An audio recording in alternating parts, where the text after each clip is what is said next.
যেমন গুরু তেমনই তার শিষ্য। বলছি কার্লো আনচেলতি ও ভিনিসিয়াসের কথা। কার্লো ভিনি জুটিতে ভর করে ব্রাজিল তার ছন্দ ফিরে পেয়েছে।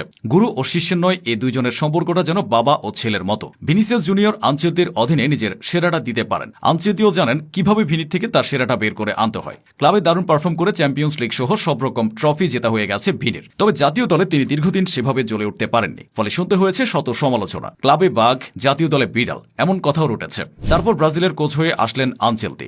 2026 বিশ্বকাপের আগে আনচেলতি বলেছিলেন এই বিশ্বকাপে নতুন এক ভিনিকে দেখা যাবে।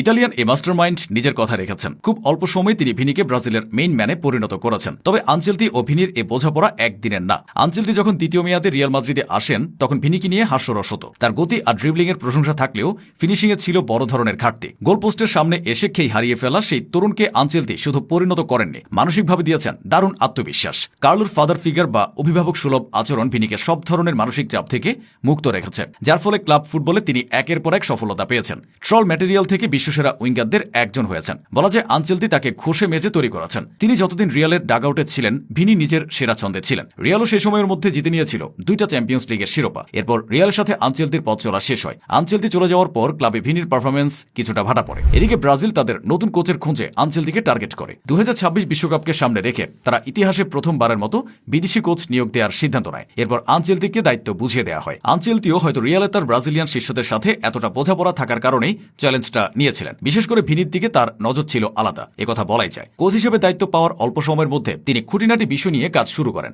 এবং দলকে গুছিয়ে নেন। নেইমারের অনুপস্থিতিতে আনচেলতির ভরসার নাম হয়ে ওঠে ভিনি। ভিনিও দলে দুঃসময়ে প্রধান কাণ্ডারি হিসেবে নিজের কাঁধে দায়িত্ব তুলে নেন। 2024 কোপা আমেরিকায় তিনি একাধিকবার গোল করেছিলেন। পাশাপাশি গুরুত্বপূর্ণ অ্যাসিস্ট ও অন্যান্য ভূমিকাতেও তিনি ছিলেন সক্রিয়। এরপর 2016 বিশ্বকাপের বাছাই পর্বের ম্যাচগুলোতেও ভিনি গুরুত্বপূর্ণ অবদান রাখেন। যতভাবে পারা যায় দলের সাফল্যে অবদান রেখে তিনি হয়ে ওঠেন ব্রাজিল সমর্থকদের আস্থার প্রতীক। রিয়াল মাদ্রিদে ক্রিস্টিয়ানো রোনালদোর বিখ্যাত 7 নম্বর জার্সি গায়ে জড়ানোর পর জাতীয় দলেও তিনি নিজেকে নেইমারের যোগ্য উত্তরসূরি হিসেবে প্রমাণ করে চলেছেন। মাঠে এখন ভিনি শুধু একা লড়াই করেন না, তিনি দলের বাকিদের অনুপ্রাণিত করে পুরো আক্রমণ ভাগকে এক সুতোয় বেঁধে রাখেন। আর ভিনিসিয়াসের এই সফলতার পেছনে বেশ বড়সড় ভূমিকা যে রয়েছে কার্লো আনচেলতির, তা আর বলার অপেক্ষা রাখে না।